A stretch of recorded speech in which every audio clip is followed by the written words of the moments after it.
எலெக்ஷனை பத்தி பேச போறேன். பிஜேபி ஏன் எப்ப பார்த்தாலும் தமிழ்நாட்டில் வின் பண்ணவே மாட்டுறாங்க, எதனாலன்னு தெரியல. ஸோ அவ்வளோ ஒற்றுமையா இருக்கிற நம்ம தமிழ் மக்கள் எல்லா விஷயத்திலையும் ஒற்றுமையா இருக்கலாமே. ராகுல் டிராவிட் முன்னேற்ற கழகம் 39 சீட்டு, வி ஆர் தமிழன்ஸ் அண்ணனுக்கு ஒரு ஆறுதல் பரிசு கூட இல்லை. ஸோ என்ன நடக்குது?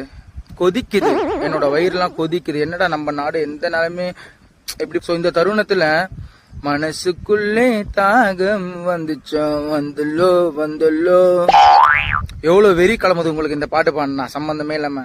அந்த மாதிரி தான் வெறியா இருக்கு இப்ப எனக்கு. எங்க போயிட்டு இருக்கு நம்ம நாடு? எங்க போகுது? எதை சந்திக்க போகுது? எந்த பொருளாதார வீழ்ச்சி போயிட்டு இருக்கு? பாசிபிள் ஆட்டாலும் யாருக்கிட்ட நம்ம கேட்க முடியுமா? காரி துப்ப மாட்டாங்களா மூஞ்சில? என் கண் கலங்கி இருக்கா பாருங்க. ஒரு சொட்டு தண்ணி கூட வருதா பாருங்க, வராது. அதனால நான் கர்நாடகா போயிட்டு தண்ணி கேட்க முடியுமா?